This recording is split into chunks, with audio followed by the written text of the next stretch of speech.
Sobat Maestro, sesaat lagi kita akan mendengarkan program acara Renungan Hari Sabat bersama Advent Vision Media Ministry yang dibawakan oleh pendeta. Selamat mendengarkan. Yesus mau datang segera.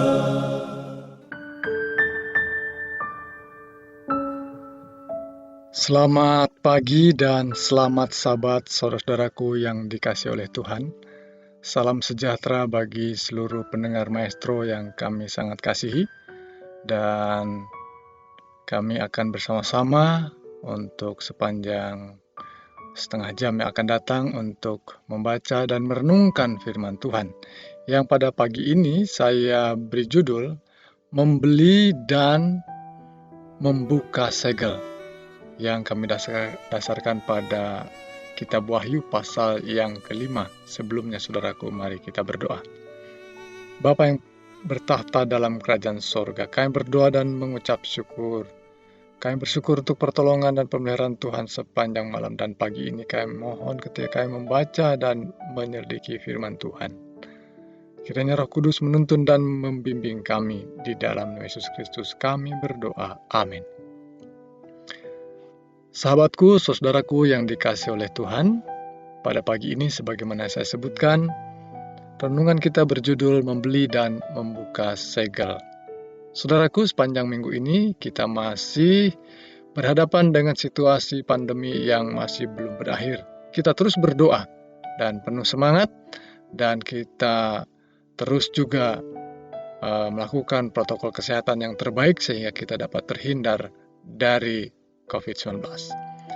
Saudaraku sekalian, pada pagi ini ketika saya menyebutkan judulnya Membeli dan Membuka Segel, kita sedang berbicara tentang sebuah pembicaraan materai yang dibicarakan di dalam Kitab Wahyu. Saudaraku, kita akan melihat di sini pemandangan tragedi surgawi, ya, di mana para penghuninya mengkhawatirkan akan keselamatan manusia. Sesuatu yang menarik dan juga tentu sikap yang baik, ya, mengkhawatirkan keselamatan manusia. Itulah penduduk surgawi. Suatu pemandangan yang tentu rasa haru, di mana saudara dan saya layak untuk menyaksikan dan bahkan terlibat emosi kita, seperti kita sedang menonton sebuah adegan film yang penuh dengan intrik. Mari kita, saudaraku, kita membaca ayat ini dulu, dalam ayat 1 sampai ayat yang keempat dulu. Maka aku melihat di tangan kanan Dia yang duduk di atas tahta itu sebuah gulungan kitab, ya, yang ditulisi sebelah dalam dan sebelah luarnya, dan dimeterai dengan 7 meterai. Dan aku melihat seorang malaikat yang gagah yang berseru dengan suara nyaring, katanya, "Siapakah yang layak membuka gulungan kitab itu dan membuka meterai-meterainya?" Tetapi tidak ada seorang pun yang di sorga atau yang di bumi atau yang di bawah bumi yang dapat membuka gulungan kitab itu atau yang dapat melihat sebelah dalamnya. Maka menangislah aku dengan amat sedihnya, karena tidak ada seorang pun yang dianggap layak untuk membuka gulungan kitab itu ataupun melihat sebelah dalamnya. Saudaraku, rupanya ada persoalan dalam pemandangan ruang sorga di mana tahta Allah berada ini, yakni adanya gulungan kitab yang dianggap penting namun termeterai, tertutup, ya. Memang sangat penting karena itu berkaitan dengan rencana keselamatan seluruh umat manusia dalam setiap zaman. Dan bagaimana usaha setan berusaha menghalang-halangi rencana keselamatan itu. Bahkan manusia ada yang mau bekerja sama dengan setan sehingga orang tak sanggup mengerti pengajaran yang sederhana ini. Mereka dibutakan dan berita keselamatan itu terus meterai bagi mereka, sekalipun ada yang sudah bisa membuka meterainya. Saudara-saudaraku sekalian, ayat-ayat yang baru saja kita baca dalam ayat yang keempat khususnya, menangislah aku dengan amat sedihnya. Luar biasa saudaraku sekalian. Sebuah kerinduan, sebuah kekhawatiran bahwa bagaimana umat manusia dapat diselamatkan. Ya. Sehingga ini adalah sebuah kerinduan. Harus ada yang berkuasa membuka meterai-meterai itu. Jadi konsep meterai ini bukan sekedar meterai yang biasa tentunya. Ya, ini sesuatu meterai yang kaitannya dengan keselamatan manusia. Saudaraku, kata atau frase termeterai ini memang di dalam Perjanjian Lama kita menemukannya juga, sehingga kita boleh membandingkan apa yang dibicarakan oleh Yohanes ini ketika mengatakan termeterai, ya. Khususnya dalam kitab Yesaya. Nabi Yesaya mengatakan dalam Yesaya pasal 29 ayat 11, "Maka bagimu penglihatan dari semuanya itu seperti isi sebuah kitab yang termeterai. Apabila itu diberikan kepada orang yang tahu membaca dengan mengatakan, 'Baiklah, baca ini,' maka ia akan menjawab, 'Aku tidak dapat sebab buku itu, kitab itu termeterai.'" Ya. Lalu ayat 12, "Dan apabila kitab itu diberikan kepada seorang yang tidak dapat membaca dengan mengatakan, 'Baiklah, baca ini,' maka ia akan menjawab, 'Aku tidak dapat membaca.'" Dan ayat 13, "Dan Tuhan telah berfirman, oleh karena bangsa ini datang mendekat dengan mulutnya dan memuliakan aku dengan bibirnya, padahal hatinya menjauh daripadaku, dan ibadahnya kepadaku hanyalah perintah manusia yang dihafalkan. Maka sebab itu sesungguhnya aku akan melakukan pula hal yang ajaib kepada bangsa ini, keajaiban yang menakjubkan. Hikmat orang-orangnya yang berhikmat akan hilang, dan kearifan orang-orangnya yang arif akan tersembunyi." Bapak Ibu Saudaraku yang dikasihi oleh Tuhan, sejak di Perjanjian Lama, ya, kitab yang termeterai itu sudah berulang kali juga muncul. Jadi bukan sesuatu yang baru ketika membaca dalam kitab Wahyu ada kitab yang termeterai, karena itu sesuatu yang lumrah dikatakan oleh para nabi. Artinya ada sebuah kitab, ada bacaan kitab itu, ada tulisannya nyata, tapi ketika dibaca, orang yang tahu baca juga, dia tidak mengerti, tertutup, termeterai. Apalagi kalau tidak membacanya. Bahkan dikatakan tadi, orang-orang yang ditegur oleh Tuhan itu, mereka ini orang-orang yang beragama, bahkan orang-orang yang mengerti kelihatannya, melakukan kegiatan-kegiatan agamawi, tetapi itu adalah hanya melakukan pekerjaan atau amalan-amalan manusia saja, ya. Bukan sesuatu yang datang dari pengertian dan hati nurani yang benar. Jadi saudaraku sekalian, inilah keajaiban yang dikatakan sesungguhnya bukan keajaiban. Artinya sesuatu yang sebaliknya, bahwa akhirnya karena mereka tidak mau mengerti, sikap yang tidak mau tahu sesungguhnya, termeterai sehingga hikmat, kearifan akan hilang dari bangsa ini. Saudaraku sekalian, negeri kita tentu saja tidak ingin kearifan dan juga hikmat dari orang-orang yang sesungguhnya diharapkan berhikmat itu hilang. Oleh karena apa? Oleh karena kefanatikan, oleh karena perdebatan dan hal-hal yang diinginkan, kekuasaan dan hal duniawi yang dicari, bukan hikmat surgawi. Jadi saudaraku, kita menemukan di sini bahwa dalam kitab Wahyu sesungguhnya kita mendapatkan pengajaran yang jelas tentang betapa Tuhan mengingatkan kondisi-kondisi bangsa, kondisi dunia kita ini seringkali menjauh daripada Tuhan. Dan umat-umat Tuhan dipanggil untuk memiliki kerinduan, bahkan menangis ketika kita melihat bahwa ada orang-orang yang tidak sanggup melihat kemurahan Tuhan, termeterai walaupun sudah dibuka. Saudaraku, mari kita kembali kepada ayat-ayat dan perkataan yang dimaksudkan tentang termeterai tadi. Memang berulang kali, saudaraku sekalian, kata meterai ini muncul, khususnya dalam kitab Wahyu pasal yang kelima ini. Namun saya lebih suka menggunakan kata itu, terjemahan yang kemudian diterjemahkan menjadi meterai itu bisa juga sebenarnya menjadi segel, ya. Sebagaimana beberapa terjemahan lain dalam Alkitab ini menggunakan kata segel, saudaraku sekalian. Kata meterai lebih banyak digunakan dalam bahasa Indonesia terkini, dan meterai itu diartikan sebagai kertas tentunya yang bernilai dan ditempel, kemudian memang itu memiliki kekuatan hukum. Ada juga saudaraku materai yang menggunakan stempel atau cap ya, yang langsung dibubuhkan di kertas atau di sebuah surat dengan mana kekuatan hukumnya nilainya sama seperti kertas atau materai yang berbentuk kertas tadi.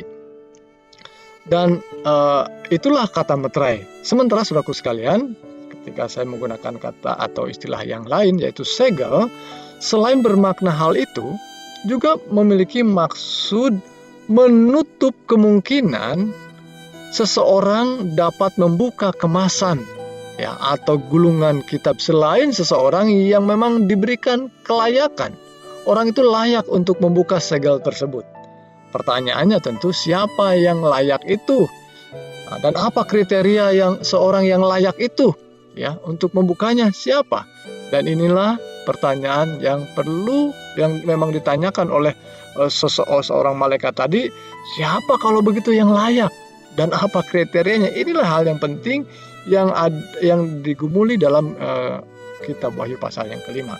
Siapa sesungguhnya yang layak itu dan penting kita harus ikuti. Dalam bahasa asli Perjanjian Baru ini, ya, yaitu bahasa Yunani, rupanya dalam Wahyu pasal yang kelima ini kita menemukan ada dua kata yang digunakan kemudian diterjemahkan sebagai materai.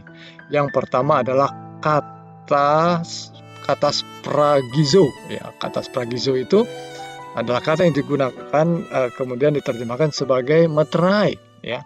Kemudian ada lagi kata yang lain yaitu spragis. Ya, spragis juga memang lebih sering digunakan dan dalam kitab Wahyu ini sudah 3 kali bahkan digunakan.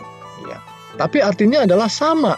Bisa juga materai, tetapi juga bisa diterjemahkan sebagai segel, saya katakan tadi. Sesuatu yang bukan hanya menempel, tetapi juga sekaligus melapisi dan menutup sehingga tidak boleh ada orang yang membukanya. Ya. Dan kalau sudah materai itu robek, berarti sudah ada yang membukanya. Ya. Jadi saudaraku sekalian, inilah kata-kata yang digunakan dalam bahasa asli sehingga saya juga dan para penerjemah lain bisa menggunakan kata segel supaya kita bisa memiliki makna yang lebih luas tentunya untuk memahami maksud daripada pewahyu khususnya dalam Wahyu pasal yang kelima. Mari kita lihat ayat yang kelima dan ayat yang keenam. Lalu berkatalah seorang dari tua-tua itu kepadaku, jangan engkau menangis, sesungguhnya singa dari suku Yehuda yaitu tunas Daud telah menang, sehingga ia dapat membuka gulungan kitab itu dan membuka ketujuh materainya. Ayat yang keenam, maka aku melihat di tengah-tengah tahta dan keempat makhluk itu, dan di tengah-tengah tua-tua itu berdiri seekor anak domba seperti telah disembelih, bertanduk 7 dan bermata 7. Itulah ketujuh roh Allah yang diutus ke seluruh bumi. Saudaraku sekalian, inilah jawabannya. Tadi ditanyakan siapa yang dapat, siapa yang sanggup ya membuka materai itu. Ini termeterai, ya tersegel, ya tidak bisa dibuka. Sedih orang-orang ya yang berada dalam ruang tahta surga itu. Rupanya saudaraku sekalian, inilah jawaban yang ditemukan dalam ayat yang kelima dan keenam. Siapa yang sesungguhnya benar-benar layak ya, yang dapat membuka materai itu. Dan dialah yang berwenang membuka seperti seorang membeli HP, saudaraku sekalian. Membeli HP dengan kemasan kardus, ya. Dan sang penjual biasanya, saudaraku sekalian, kalau orang membeli HP dan kemudian dia bayar, setelah dia bayar, sang penjual akan menunjukkan, nih mas, bahwa kardus ini masih disegel ya. Jadi rupanya ditunjukkan untuk memperoleh kepercayaan bahwa barang yang dijualnya itu belum ada yang membuka. Ya, hanya orang yang membeli inilah yang dapat membukanya. Boleh dibuka setelah dibayar tentunya. Dan itulah fungsi daripada segel dalam transaksi di dunia ini. Dan saudaraku sekalian, demikian halnya dalam membuka segel yang dibicarakan dalam Wahyu pasal yang kelima ini. Ya, seseorang yang sanggup membeli, ya, seseorang yang sanggup membelinya itulah yang dapat membuka segel itu. Bagaimana cara membelinya? Dan hanya penyembelihan anak domba saja, seperti ayat yang ke-6 tadi katakan. Hanya penyembelihan anak domba itu saja yang dapat membelinya, artinya hanya darah. Hanya darah atau kematian anak domba itu yang dapat membeli. Sehingga ya, setelah dibeli meterai itu bisa dibuka, ya. Segel itu bisa dibuka. Sebagaimana orang yang beli HP itu dengan kardusnya, dan kardusnya sudah boleh dibuka segelnya. Dan saudaraku sekalian, apa yang dibicarakan di sini? Siapa sesungguhnya anak domba itu? Dan dia berhak berkuasa, ya. Rupanya itu merujuk kepada kematian Yesus Kristus di kayu salib. Dan bagi Yohanes, saudaraku sekalian, bagi Yohanes itu sangat jelas sekali karena ia menyaksikan dengan mata dan kepalanya sendiri ketika Yesus disalibkan dan mati dengan cara yang sungguh mengerikan. Yohanes menyaksikannya. Ketika murid-muridnya berlarian, Yohanes menyaksikannya, saudaraku sekalian. Dan ialah sekarang yang layak, hanya dia yang layak membuka meterai itu. Ayat yang ke-7, kita lanjutkan. Lalu datanglah anak domba itu, ya, yang tadi tersembelih, saudaraku sekalian, dan menerima gulungan kitab itu dari tangan dia yang duduk di atas tahta itu.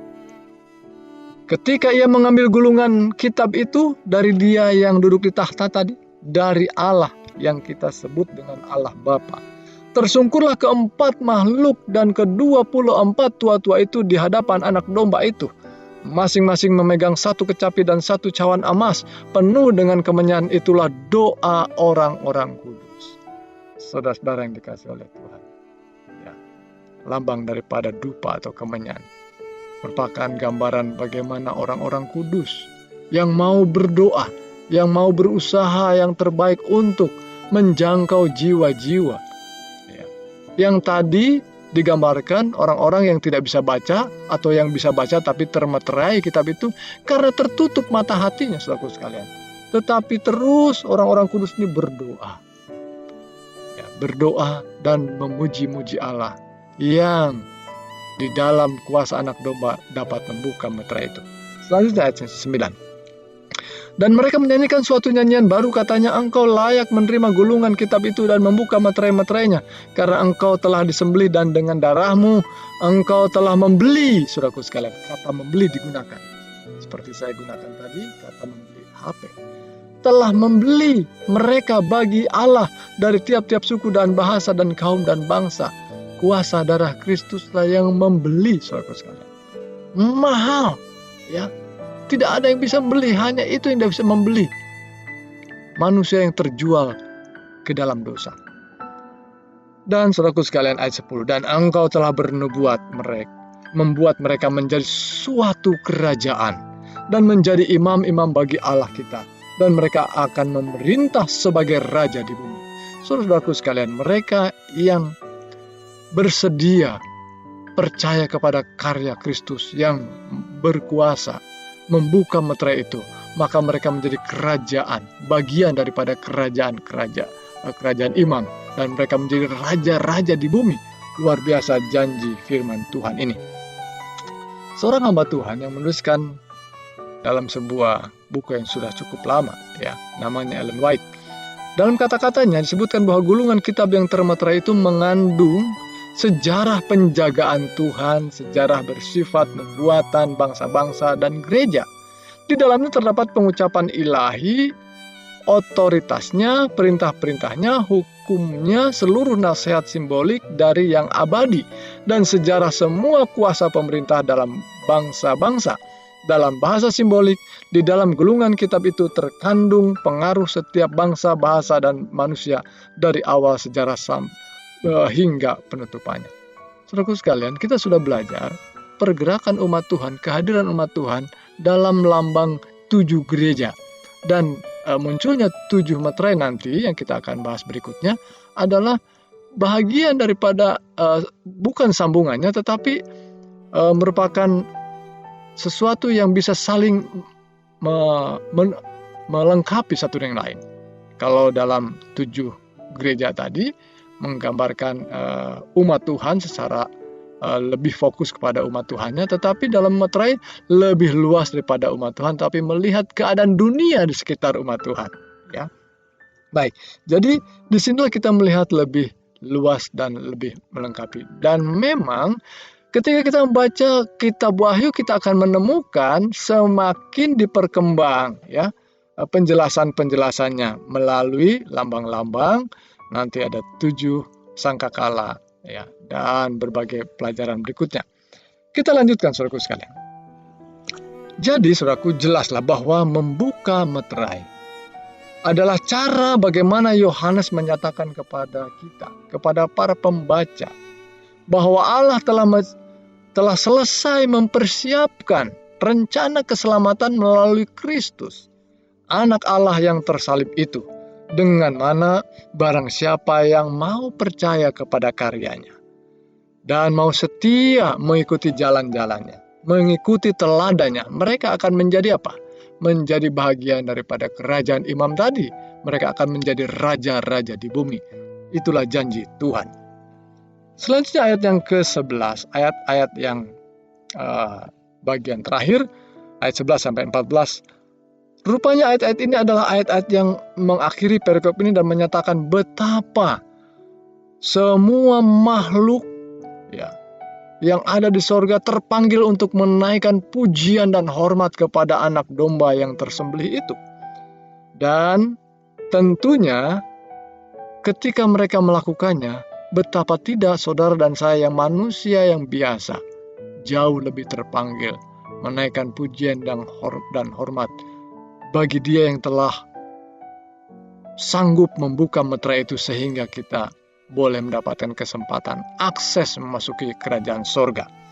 Dan inilah pujiannya dalam ayat 11 sampai ayat 14. Maka aku melihat dan mendengar suara banyak malaikat sekeliling tahta, makhluk-makhluk dan tua-tua itu. Jumlah mereka berlaksa-laksa dan beribu-ribu laksa. Katanya dengan suara nyaring, Anak domba yang disembelih itu layak untuk menerima kuasa dan kekayaan dan hikmat dan kekuatan dan hormat dan kemuliaan dan puji-pujian. Dan aku mendengar semua makhluk yang di sorga dan yang di bumi dan yang di bawah bumi dan yang di laut dan semua yang ada di dalamnya berkata, bagi Dia yang duduk di atas tahta dan bagi anak domba adalah puji-pujian dan hormat dan kemuliaan dan kuasa sampai selama-lamanya. Dan keempat makhluk itu berkata, Amin. Dan tua-tua itu jatuh tersungkur dan menyembah. Saudaraku sekalian, ketika saya mencoba merenungkan bagaimana Yesus Kristus dalam perjalanan menuju salib Golgota, penuh derita, penuh kesengsaraan, malu yang harus ditanggungnya, dan sesungguhnya itulah yang harusnya ditanggung oleh saudara dan saya, seorang yang berdosa, ditanggung oleh Kristus yang tidak berdosa. Maka saudaraku sekalian, betapa membaca ayat ini mereka saja tersungkur menyembahnya, terlebih saya adalah seorang berdosa. Kami tersungkur di hadapan Tuhan oleh karena Ia sungguh baik, sungguh kasihnya amat dalam kepada saudara dan saya. Mari saudaraku sekalian, kita sambut kasih kemurahannya melalui pernyataan perenungan firman Tuhan dalam Wahyu pasal yang kelima ini. Mari kita tutup dengan doa. Bapa yang bertahta dalam kerajaan sorga, kami menaikkan pujian dan syukur untuk berkat firman Tuhan, di mana pagi ini kami boleh mendapatkan perenungan dan kami diajak untuk lebih lagi mengasihi Tuhan yang terlebih dahulu mengasihi kami. Dan Tuhan, kiranya Engkau mendengar seru doa kami ketika kami bergumul saat ini, di mana kami semua masih dalam masa pandemi, ada banyak orang yang sedang dalam pengalaman sakit, dan Tuhan jamahlah mereka dengan kuasa, memberikan kekuatan dan kesembuhan. Dan Tuhan, sepanjang hari Sabat ini ketika kami akan berbakti, biarlah kami beroleh sukacita dalam perbaktian kami, dan biarlah hormat dan pujian hanya tertuju kepada Engkau ya Allah. Mohon berkat ya Tuhan, kiranya bagi kami semua yang mungkin bergumul oleh karena berbagai tantangan hidup dan menjadikan kami lemah, Tuhan kuatkan dan teguhkan kami untuk tetap setia kepada Tuhan.